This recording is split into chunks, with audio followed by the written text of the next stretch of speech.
Hello guys and welcome back to study Medha academy. ये जो chapter है ये चैप्टर है क्लास 8 का, जिसका नाम है सिंथेटिक फाइबर्स एंड प्लास्टिक्स।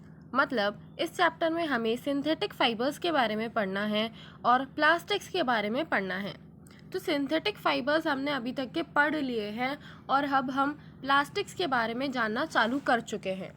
हमने प्लास्टिक्स में भी दो टाइप के प्लास्टिक्स ऑलरेडी पढ़ लिए हैं, जो कि है थर्मोसेटिंग और थर्मोप्लास्ट। तो ये जो दो टाइप के प्लास्टिक्स हैं, आप इनकी जो वीडियो है ये भी आप देख सकते हैं।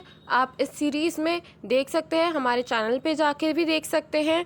और अगर आपने अभी तक के हमारे चैनल को सब्सक्राइब ना करा हो तो हमारे चैनल को सब्सक्राइब कर दीजिए, क्योंकि सारी जो वीडियोस रहती है लिंक रहती है। हम पूरा सिलेबस कवर करवा रहे हैं, तो इसीलिए सब कुछ एक वीडियो में तो बता नहीं सकते।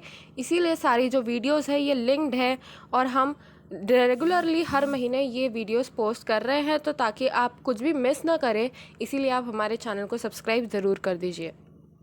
अब इसके बाद में हम आगे बढ़ते हैं और आज हम पढ़ने वाले हैं प्रॉपर्टीज़ ऑफ प्लास्टिक्स।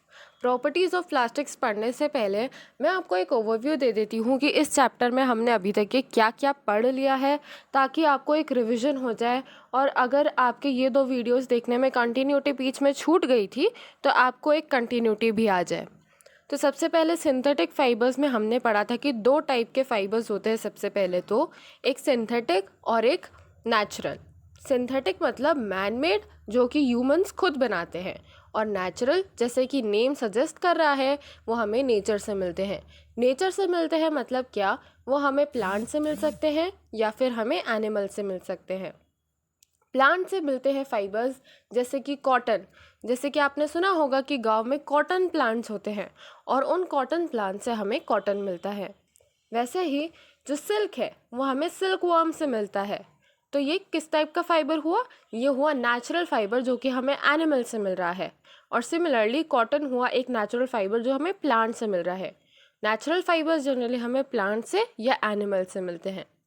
देन अगर हम बात करें सिंथेटिक फाइबर्स की, तो सिंथेटिक फाइबर्स बहुत ह्यूज स्केल में फैक्ट्रीज़ में कमर्शियलाइज करे जाते हैं और वो प्रोड्यूस करे जाते हैं with the help of chemicals, और इसीलिए हम उन्हें बोलते हैं सिंथेटिक फाइबर्स। सिंथेटिक फाइबर्स की प्रॉपर्टीज़ जो होती है वो कुछ अच्छी होती है और साथ ही साथ वहाँ पे कुछ डिसएडवांटेज भी होता है, जो कि हमें नेचुरल फाइबर्स के ऊपर फेवर में रहता है। तो इसीलिए ये जो डिसएडवांटेजेस और एडवांटेजेस है सिंथेटिक फाइबर के ओवर नेचुरल फाइबर्स, ये भी हमने डिस्कस करे हैं। सारी चीज़ें आपको डिटेल में हमारे वीडियोस में मिलेंगी, तो आप वो वीडियोस ज़रूर देखिएगा। अब उसके बाद में हम आते हैं प्लास्टिक्स की ओर। प्लास्टिक्स में हमने अभी तक डिस्कस करा है कि दो टाइप के प्लास्टिक्स होते हैं। एक होते हैं प्लास्टिक्स जो होते हैं थर्मोसेटिंग। थर्मोसेटिंग जैसे नाम सजेस्ट करा है, एक बार अगर हमने इन्हें हीट करके इनको किसी शेप में ढाल दिया, इनको मोल्ड कर दिया किसी शेप में, तो वो उसी शेप के बन जाते हैं हमेशा के लिए। मतलब वो सेट हो जाते हैं, इसीलिए इनका नाम क्या पड़ गया, थर्मोसेटिंग प्लास्टिक्स। वहीं थर्मोप्लास्ट इसका अपोजिट होते हैं और थोड़े फ्लेक्सिबल होते हैं। अगर इन्हें हम हीट करें तो हम इन्हें रीमोल्ड कर सकते हैं, मतलब वापस से इनका शेप चेंज कर सकते हैं।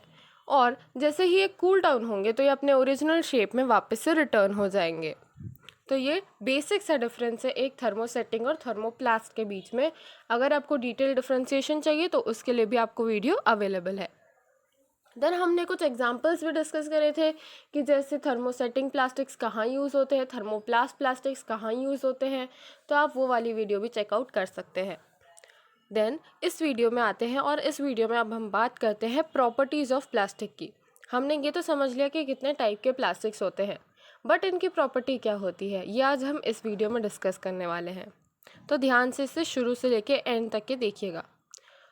सबसे जो पहली प्रॉपर्टी यहाँ पे लिखी है स्क्रीन के ऊपर, वो है रेजिस्ट करोजन। मतलब करोजन एक प्रॉपर्टी होती है जो कि होता है eating away of metal.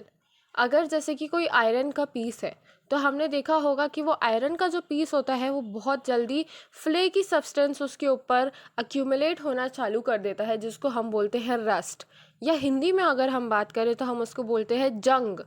Brown brown आपने देखा होगा जंग लग जाती है अगर कोई आयरन का जो पीस है उसे हम पानी में डाल देते हैं या बहुत देर तक के, बहुत दिनों तक के वो बाहर रहता है, उसमें बारिश के पानी में रहता है, तो उसमें जंग लग जाती है। अब ये जो जंग है इसी को हम बोलते हैं रस्ट, और ये जो फिनोमेना है रस्टिंग ऑफ आयरन का, इसको हम बोलते हैं corrosion.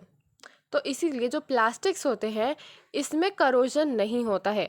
Corrosion is basically eating away of metal, या जो उसकी ऊपर की सरफेस रहती है वो धीरे धीरे एटमॉस्फेयर से, मॉइस्चर से रिएक्ट करके जो है वो डिप्लीट होती जाती है। तो ये जो प्रोसेस है ये प्लास्टिक्स में हम नहीं देखते हैं, ये सिर्फ हमें आयरन के मेटल में या कॉपर में, सिल्वर में, ऐसी चीज़ों में, मेटल्स में ज़्यादा दिखती है। तो इसीलिए प्लास्टिक में नहीं दिखती, तो हम उसे क्या बोलेंगे, it resists corrosion. Then second property है रेजिस्ट हाई टेम्परेचर्स, मतलब ये जो हाई टेम्परेचर है इसे भी रेजिस्ट करता है जैसे ये करोजन को रेजिस्ट करता है। देन थर्ड है इंसुलेट हीट एंड इलेक्ट्रिसिटी, मतलब हीट और इलेक्ट्रिसिटी का ये इंसुलेटर होता है, ये कंडक्टर नहीं होता है। कंडक्टर का अपोजिट होता है इंसुलेटर। कंडक्टर यानी क्या, जो कंडक्ट करने दे हीट को या इलेक्ट्रिसिटी को, जो उनके मॉलिक्यूल्स को, हीट मॉलिक्यूल्स को या इलेक्ट्रिसिटी मॉलिक्यूल्स को अपने थ्रू फ्लो आउट करने दे। पर रेजिस्टेंट मतलब रेजिस्टेंट या इंसुलेट मतलब क्या, कि वो नहीं करने देता, it opposes the flow of heat and electricity, तो इसीलिए हम बोलते हैं इंसुलेटर। तो ये जो प्लास्टिक होता है ये इंसुलेटर होता है, मतलब ये हीट फ्लो करने नहीं देता है अपने थ्रू। देन नेक्स्ट प्रॉपर्टी है elastic.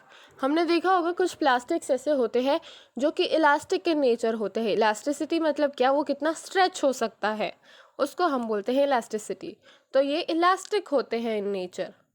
Then thermoplast can be recycled, मतलब जो थर्मोप्लास्ट टाइप का जो हमने प्लास्टिक पढ़ा था लास्ट लेक्चर में, वो ऐसा टाइप का प्लास्टिक होता है जिसको हम रिसाइकल भी कर सकते हैं। Then next point is not reactive to chemicals and water, मतलब ये जनरली केमिकल से या वाटर से रिएक्ट करके कोई नया मॉलिक्यूल नहीं बनाते हैं।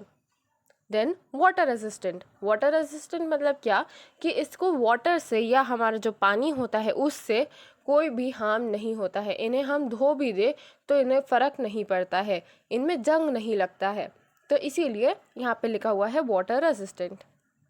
देन लिखा है सॉफ्ट व्हेन हॉट। अब अगर आपने देखा होगा कि अगर आप प्लास्टिक को अगर हम पिघला के देखें तो वो बहुत ही सेमी सॉलिड फॉर्म में आ जाता है और तब वो बहुत ही सॉफ्ट हो जाता है, वो हार्ड नहीं रहता, तो इसीलिए यहाँ पे लिखा है सॉफ्ट व्हेन हॉट।